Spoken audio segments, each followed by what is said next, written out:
we've got 4 speakers in all. We're going to talk about different things with regards to pub protection, which is why we've called this Protecting the Future of Britain's Pubs. So let's just look at a few facts and figures to begin with. 900,000 jobs across the country are within the licensed and pub trade, and they contribute £22 billion to the UK economy. A pub in a local community will boost a local economy by on average £100,000 per year. I mean, that's a staggering amount of money that it brings into the local economy. And yet 11,000 pubs have closed in the UK since 2008, and around about 29 pubs per week at the moment are still closing. And as you'll hear from people tonight, many of them are still viable, but they're closed due to some of the practices that we'll outline tonight that we're fighting. So, although there's a renaissance in brewing in the UK, with over 1,700 breweries now applying their craft, and 82% of all beer drunk in pubs is now produced in the UK, what we want to do is make you aware of the plight of many licensees who are unfairly discriminated against through the practices of big pub companies. So you'll hear tonight from several speakers about the different ways in which consumer organisations, activists like ourselves and consumers are fighting to change the status quo, to introduce a fairer system for everybody within the licensed industry. Now, as Paul kindly introduced, my name's Nick Love, and I'm, as well as a pub campaigner that's fought to save pubs in York, like my fellow speakers up here from Redevelopment, I'm actually Pub Protection Officer for the York campaign for Ale. And I want to outline very quickly, before I hand over to the others, how communities like yourselves can play a part in protecting your local pub. And that's throughout the UK, not just in York.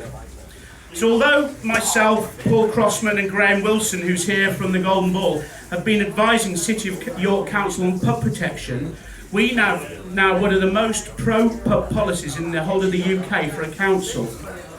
And the key to this is what's called an asset of community value.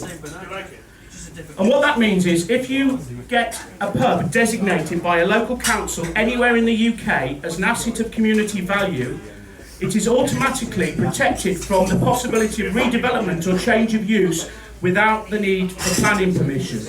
And that's important to realise, which was previously the case. So all local councils now have a standard application form you can usually download from their website or get sent by their planning officer. And if you want to do that, only 21 people need to sign this application and state some clear, tangible reasons for why a pub is so important within their local community, and the council have to take that application very seriously. Now, CAMRA have a very handy online toolkit available. So if you go into any reputable search engine and put in list your local, CAMRA list your local, it will come up. In the York area, I'm available as a resource for free consultation and advice as well.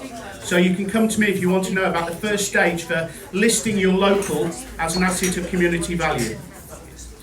So, as we're about to hear, saving a pub from redevelopment is just one aspect of pub protection, because it's also about keeping pubs economically viable by giving licensees a chance to earn a fair profit and a fair wage. And many pubs close when they don't have to. And what we're looking to do is change that, and one of the things that we'll discuss tonight is the market rent only option. So without further ado, I'm going to hand over now to Paul Crossman. And Paul Crossman is in the unique position of dealing with a big pub co, but also being a local operator and licensee as well. So I'll hand over to Paul Crossman.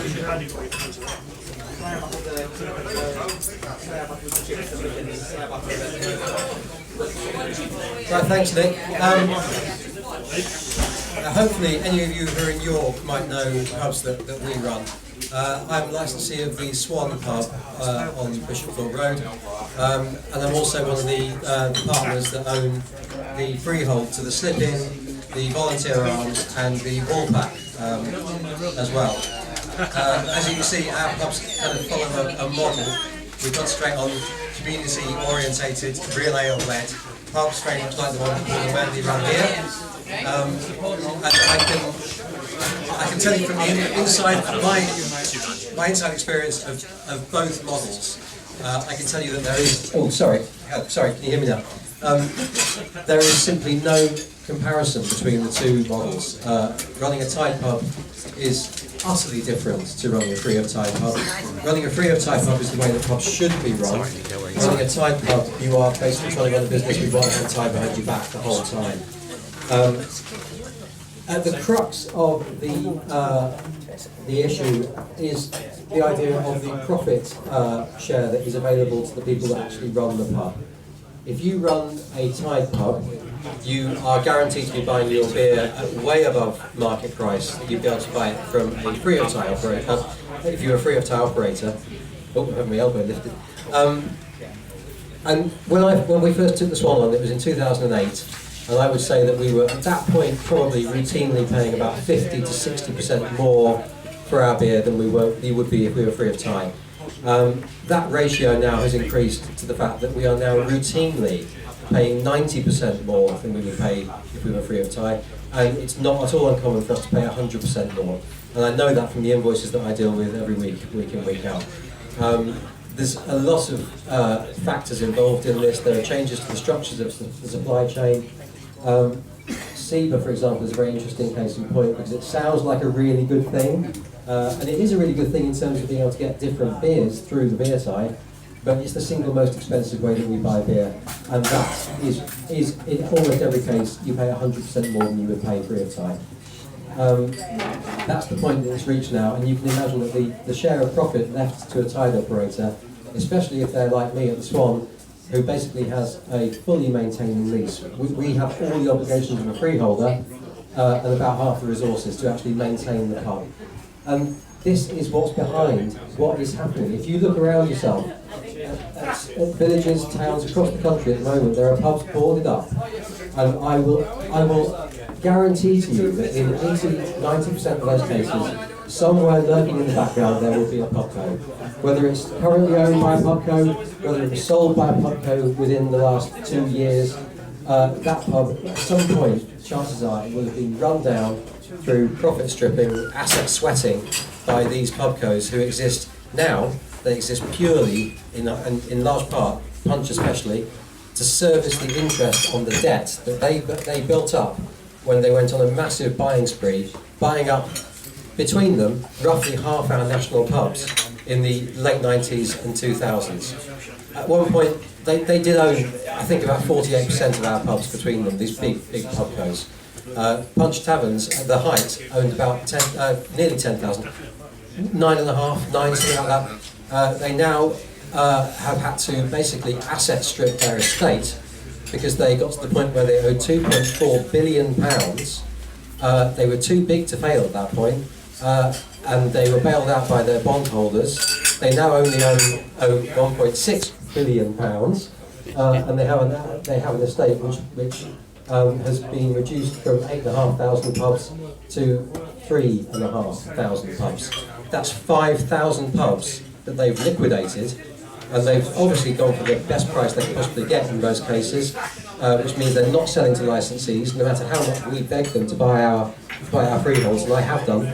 I've made them 3 offers at market rates. They are not interested, but in the meantime they'll seek out a developer or a brewery or somebody else to sell to, and they are not selling to licensees, and this is costing our communities very, very dearly, and it's all the result of their basically chronically failed business model, which is still being propped up. It's being propped up by bad debt, it's being propped up by asset sweating and liquidation, and our national pub stock, as a result, since the year 2000, has reduced by about 20%. We've gone down from 60,000 pubs around the year 2000 to about 48,000 pubs now, and behind that, every one of those pubs is a community that's lost its local, usually against the community's will.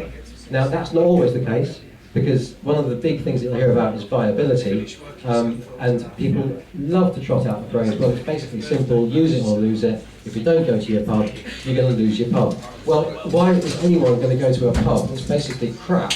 Because it's been sweated within an inch of its life. They can't attract anyone decent to run the pub. It goes through a succession of temporary management and into a terminal cycle of decline, the property gets absolutely dilapidated, and the beer prices are still high because they're tight. Why would anyone go to a pub like that? It's not surprising that people stop using these pubs. The problem isn't with the market, the problem is with the operators, the companies that own the freeholds to these pubs. If you own the freehold to a pub, that comes with a huge responsibility. You're basically a steward of an asset that is really important to the community where you're operating. And if you can't live up to that stewardship, the duties involved with that, then the decent thing to do would be to actually step away and give somebody else a chance. Because most of these pubs that are being closed down on the excuse of non-viability are actually perfectly viable. And a case in point, which I can speak about from personal experience, is the Volunteer Arms, which is a pub that we purchased freehold from Punch Taverns. Punch Taverns had a planning application in because they'd seen what happened across the road from the Volunteer with the locomotive, which had been turned into 4 townhouses. And Punch Taverns, I mean, the volley was absolutely on its knees at this point. Had a terrible reputation. And they applied to turn it into 2 townhouses. This is a pub company applying to turn one of their pubs into housing. You just couldn't make it up. So we went to the planning committee meeting and we opposed it. We said that we want to buy this pub and give it a chance. There was absolutely no local campaign to save that pub whatsoever. Most residents around that area thought we were mad. But they almost were glad to see the back of the place, the way it was. And now, 4 years later, it's won camera awards. It's a highly valued local facility for the people who live in the St Paul's area, who wouldn't have a single pub if we hadn't done this, because both of their pubs would be flogged off by pubcos and turned into housing. A pub will never, ever be worth as much as a going concern as it will be, the land will be worth for housing. And this is a massive problem. And there have been some steps taken to combat this, but it's a big issue that needs to be addressed, because you can take any pub, no matter how viable, sell it to a developer and they can make millions. They'll pay you millions for it and they can sell it into more millions. Pubs need more protection. Pubs need to be given a chance to be taken over by people who actually care about them and will run them for the local community. Thanks.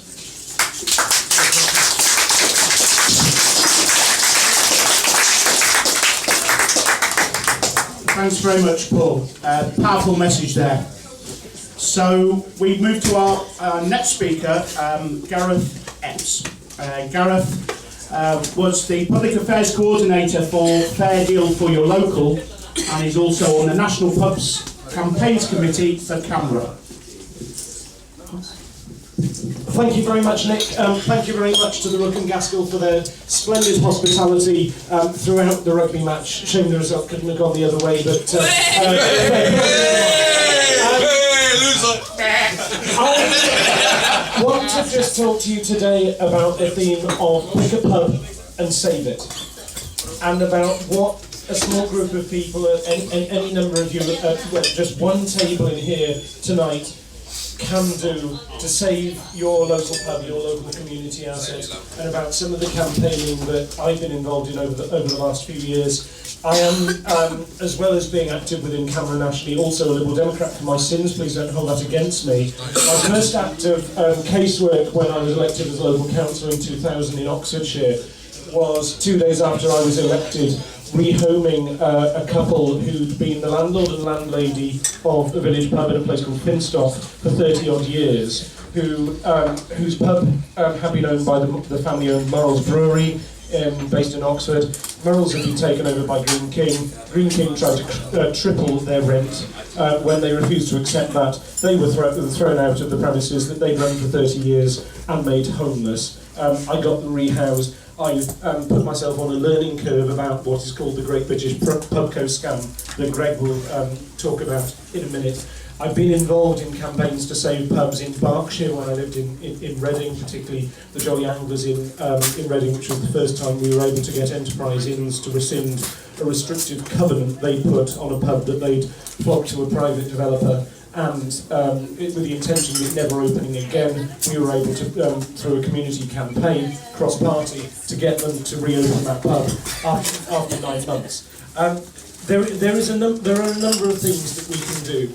As a result of those issues that I've been involved in personally, I was talking to Greg and we started working with the licensee groups that Greg was in touch with, and the Campaign for Real Ale, and working with people in Westminster, the Business Select Committee that had produced by then 2 of the 4 damning Select Committee reports exposing the outrageous racketeering and restrictive practices of the major pub companies, and calling for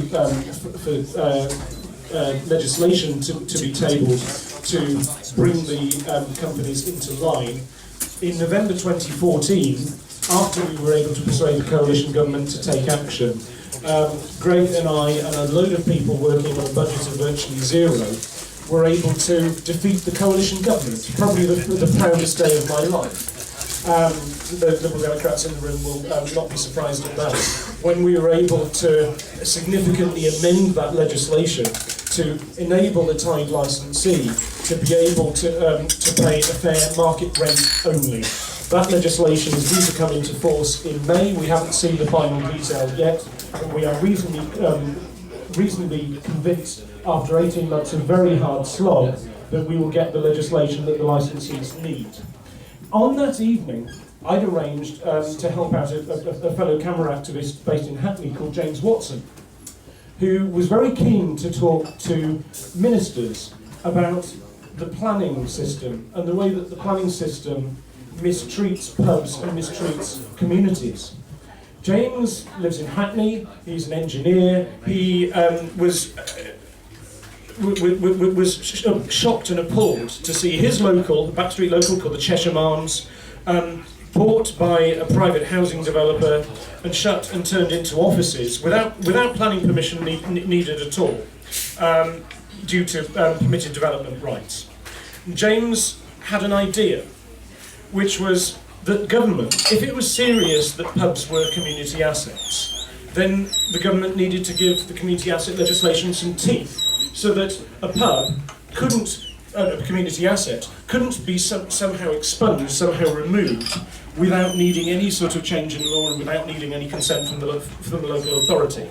So at the very least, a community asset that the council had registered as such, and designated as such, should then need planning permission to have change of use.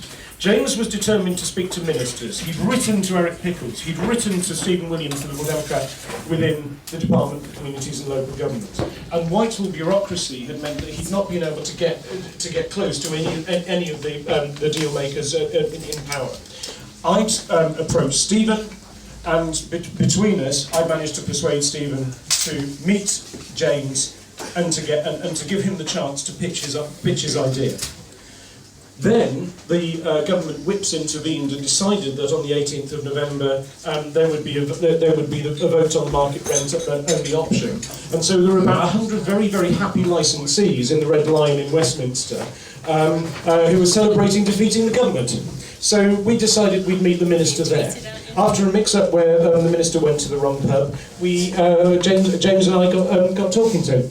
And James was able to explain the story of the Cheshire Arms and say to the minister, well, what about it? Can we change this legislation? Can we give this legislation teeth? And for once, the minister listened. And a year ago today, on the 12th of March 2015, legislation was published which meant that a pub that's a community asset has instant protection, so that if Tesco's or the Co-op bought the lease of the pub in order to turn it into a supermarket, it would need planning permission. It would need to go through the same sort of tests as any other pub, and suddenly its status as a community asset would become recognised.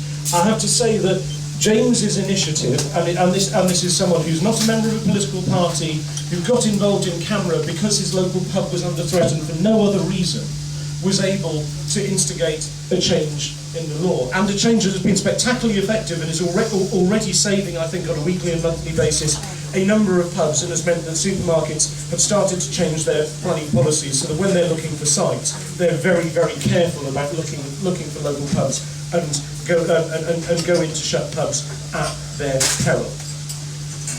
There is a lot still to do. For those of you, I know there's colleagues in Wales. Wales still doesn't have the system of assets of community value.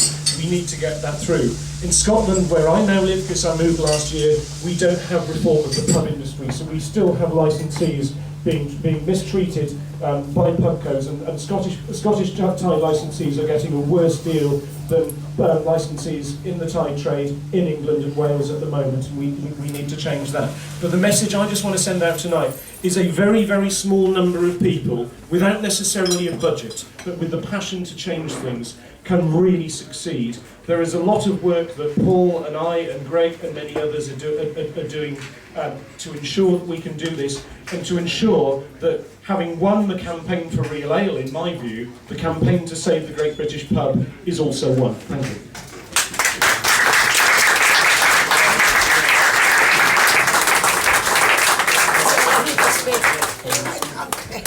Thanks very much, Gareth. Right, so we have our keynote speaker now.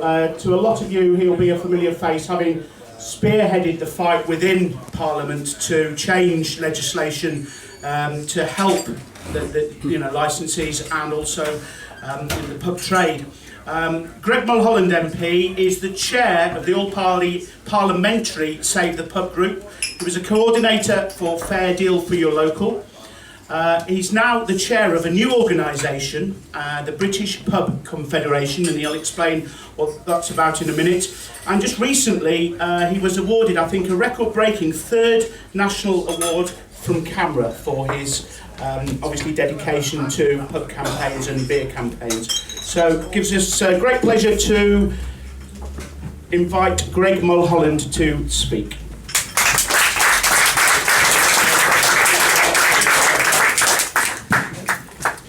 Thank you very much, Nick. Great to be with you this evening, and what a lovely event, and how nice to do a speech not only in a pub, but actually standing at the bar in a pub, and that's a first. I have never done that before, and I think I need to do it more often. It's very comfortable, it works. Just one thing, Nick, what's a keynote speaker? That's just bullshit, isn't it? I mean, where do we get the keynote thing? Well, what does it mean? I'm just a speaker. But actually, to have people like Nick from York Camera, and people like Gareth Epps, who's a very good friend of mine and was one of the key figures in our national campaign, and then to have Paul, who I was in the Woolpack earlier, a pub that when I was a student here, it was alright. But now it's bloody lovely. It's absolutely fabulous. It's exactly what a pub should be. It's a proper pub with tremendous beer and cask cider. And a lovely welcome. The staff were great, by the way. That's one there. You know, no Steve wasn't actually. But you know, these people are bringing back our pubs to what they used to be and what they should be.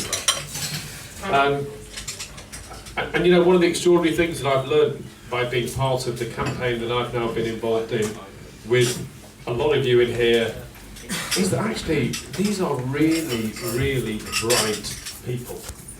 Really bright people. Really bright business people. And Paul here, apologies for drinking your pint before rather than mine, Paul. That was a mistake. Yeah, sorry about peanut that. mine sweeps. I've not been barred yet. These are people who are successful business people. I mean, look round here, you know, and then you will hear from pub companies and supermarkets and some councillors and some MPs who don't know what they're talking about, and they'll tell you that the British pub is dead. Look round. And do you think that this is in the centre of York, in the tourist bit? And do you know how many pubs there are in York? And look at this. This is a neighbourhood pub outside the walls. And look at it. And actually, I can tell you, I'll let you a little secret. This is not the first pub in York I've been to this evening. Some of you may not be entirely surprised, but I went round several. And I actually went round several because I used to be a student here. I loved it. I mean, whenever I come back to York, it reminds me that York is a part of me, and it always will be. I love this city. And actually, I know that you get politicians going around saying, oh yes, it's great to be here and I love your town or your city, your village. But actually, this city is part of me. I lived here for 5 years. And every time I come back, I'm reminded that York is part of me and always will be. I love this place. You might think, well, the reason I love this place is because it's got the most preposterous number of great pubs of any city in the whole country. And that may be something about why I like it, which is very true. But it's got great pubs out in the city centre and around the place, and great pubs run by great people who have the opportunity now, because of the changes and because of the way that they have stuck their necks out and people have campaigned, including York Canberra, to run it in a more sensible way, having the great products behind the bar that they're allowed to make some money from, rather than being dictated to by the property companies. And they are property companies. They're not pub companies. And they're certainly not breweries. I get very, very cross when people say, oh, well, the brewery's charging me too much for beer. So who's your brewery? Enterprise Inns. When was the last time Ted Tuppen or Simon Townsend brewed beer? I've had a go. I've chucked some hops in a bucket in a couple of breweries. I'm not a bloody brewer, but I'm probably better than Ted Tuppen or Simon Townsend. Beautiful pub, actually. Absolutely stunning pub. But, I mean, if you're making any money, it's only because you're an incredible operator, Paul. But then he's got freehold pubs, free of type pubs, including the Woolpack, including the Slip. And then you've got Graham here. Graham is the man in charge of the Golden Ball, which is, I mean, it's crazy. You've got hundreds of pubs in York, fabulous pubs, and yet in a little backwater, beautiful little backwater that you would not go to if you didn't know where it was, there's a community pub, an absolutely superb community pub, and that happens because it's good people, bright people, intelligent people, and it's been an absolute pleasure for me to work with them over the last few years.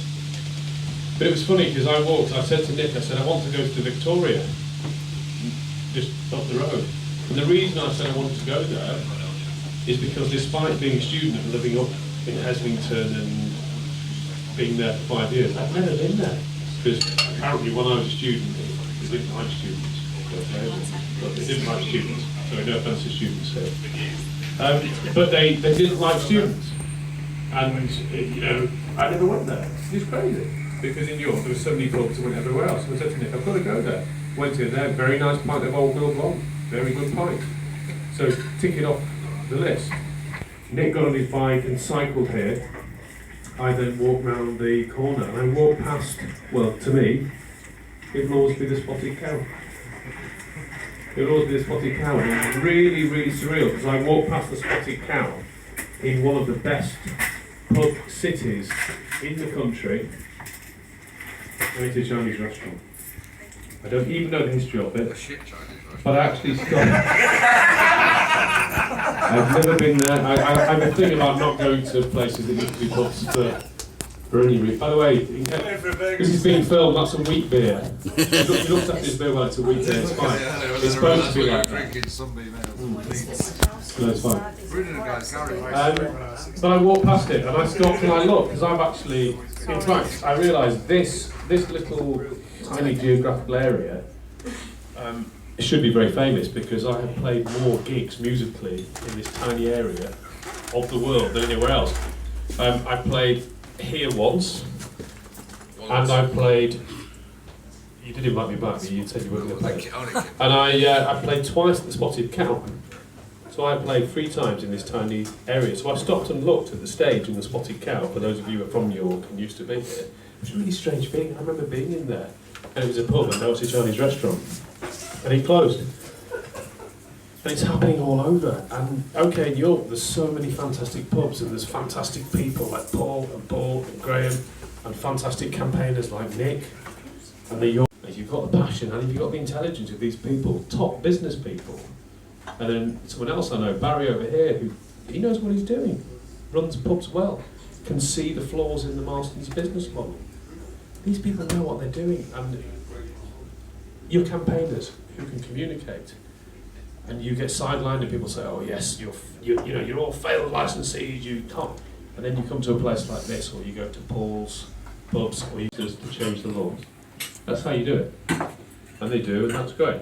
We did it differently. We did it even though they didn't, and they tried to stop us. So don't tell me campaigning doesn't work, because we showed it can. And that was because of people power, licensing power, camera power, pub goers power. We did it, and we did it well. So we set up the British Pub Confederation to be a new organisation representing pubs and publicly to give a strong, respected voice. And then we turn to planning. Now, ATVs are good assets of community value, and you should apply for them on pubs, but actually, what is going on? We have a situation in the planning system where laundrettes are protected from being turned to something else. Laundrettes, I mean, that's fine. I'm not saying they shouldn't be, and laundrettes are very important to communities, but pubs are not. Casinos have more protection in the planning system than pubs. And yet you hear ministers who say, oh yeah, we love the pubs, marvellous, very important to communities. Well, are they protected? Well, no, we don't want to interfere with market forces. And market forces in the pub sector? Are you serious? So simple changes, assets of community value, yes, Nick is absolutely right, apply for them, get his advice, do it. But it's not what should be necessary in all cases, because it's absurd. We have a situation, a pub, including this one, could be turned tomorrow into a supermarket, into a Tesco, Flats, and then, which is even worse. well, not without plan vision, but then, if the Tesco failed in a year, and they are, thank goodness, there is a God, definitely a pub God, then if someone said, actually, that used to be a pub for 200 plus swear, stupid, and it needs to change. And the other thing that I think we need, and I'm all for lower beer duty on this fabulous range of beers that we have here, but actually what we need really is pro-pub taxation, not pro-beer taxation. I'd like to see equitable duty, lower duty for beer to help our brewers. It doesn't actually help our pubs. Even to camera, I have to say, it doesn't actually help our pubs. It doesn't feed through to the people here, and it's becoming a diversion. We need pro-pub taxation. We need reflection of the community value of pubs in the taxation system, and that's why the Save the Pub Group very much has that system with the outrageous business rates that pubs are forced to pay, far more than shops incidentally, which is why people are setting up micro pubs in shops. So we need to change that. And I'll just finish with reflecting on a couple of personal things. Oh, actually, the one thing I do have to say, which I haven't mentioned, is did anyone see the debate on my urgent question on Thursday? Yeah. If you haven't, it's a bit of fun. We've campaigned so hard for the changes to the system of the pub companies, and then the current government goes and appoints someone to the very important role of pubs adjudicator, who on the website of the peers scheme, which is the farcical self-regulation, says, and has worked for the last 5 years for enterprise inns, punch taverns and Marstons. And then I get criticised. I get criticised for daring to flag that up. And that is, I'm afraid, the system. So if you fancy sending a little email to the editor of the Morning Advertiser to report a story where an MP, who is the chair of the Save the Pub Group, chair of the British Pub Confederation, which incidentally has 13 organisations, including not just tenant organisations, the Federation of Small Business, the Forum of Private Business, the two biggest small business groups in the country. And then instead of reporting, MP raises concerns about conflict of interest, the Morning Advertiser reports Mulholland slammed for disgraceful slurs on lovely... Just have a little look at Anna Soubry's face.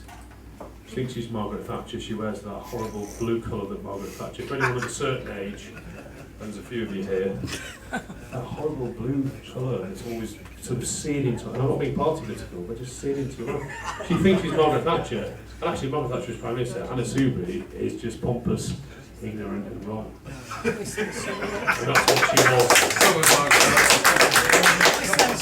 That's what she was on Thursday, but she's also dangerous if she cannot see the conflict of interest and cannot appoint someone who is seen as being independent. So drop her a line as well, because actually it works. And if people do that around the country, actually it does work, because she's already feeling quite uncomfortable. Okay, she hates me, but you all tell her that actually she's made a little bit of a mistake here, and it will get listened to.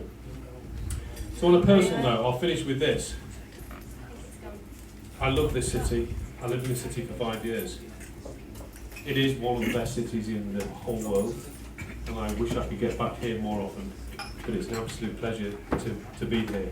A pleasure to be in this absolutely tremendous pub, so well run by Paul, and have this range of superb beer and see so many good people here. It's a pleasure to work with the campaigners that I do, who you've heard from, including your Cameron, including Gareth, including Paul, Graham, and all of you here. And it really is a privilege to head up the organisation that we have now formed to speak for pubs and publicans, and I will carry on doing that. But if back in 1989, I was working in a pub called the Locomotive in York as a summer job, and it breaks my heart when I get the train from Leeds and I pull into York Station because I can see the Locomotive, which is now flats. And that was a lovely little community pub that served its neighbourhood. But now, thankfully, across the road from that, literally you used to walk out from the Locomotive into the volley, the volunteer arms. Thankfully, because there are good people in this world and there are people who campaign and there are good people who can run pubs if they're allowed to fairly, the volunteer is now an absolutely wonderful pub, like so many in this town. So don't tell me it can't be done. And I'm going to finish with this, because last time I was here speaking, I actually quoted some lyrics at you from my song Last of England, and it actually went down really well. And I thought, shit, how am I going to follow that? I actually sang it in here, didn't I? As well. I think probably the first time it's been sung in the pub. And I was thinking, what I'm going to say tonight, I can't do that again. Everyone's heard the lyrics of Last of England. Incidentally, if you would like to, they're on the website of my band, Summercross. Summercross.co.uk. Incidentally, I don't know why, but we keep being booked for beer festivals. We got booked for the Bradford Beer Festival, and we're playing Leeds Beer Festival for those who might be there on Friday night starting at 8 o'clock. But I thought, I can't do that again. And actually, I've just written a new song. For those who don't know, I'm a songwriter. I've written a new song, and I've written a new song about campaigning. Because actually that's in my heart. You know, I'm a campaigner first. Yes, I'm a politician, I'm an MP, I'm a campaigner. I always will be, whatever I do, I'm a campaigner. And I've just written a kind of song that is about that, but it was inspired by our campaign. Our campaign, the one that we were all involved in. The Philadelphia local campaign, but the campaign that went on to try and deal with injustice in the pub company. We're not there yet, but we've come incredibly long way. So that's inspired me to write a song. So actually I'm going to give you the third verse of that song, which is directly, the rest of it is just about campaigning and changing things and saying don't accept the way things are. So the third verse is the only one that's actually directly linked to our campaign. So I'm just going to finish by giving you that. And the third verse is, one day we will break the tie that binds. One day we will leave those chains behind. One day our oppressors will be jailed. One day, standing together, we'll prevail. So stand up. Together this fine day, we'll make it change. Sunlight, shine upon us now. We'll make it change. Thank you very much. God bless.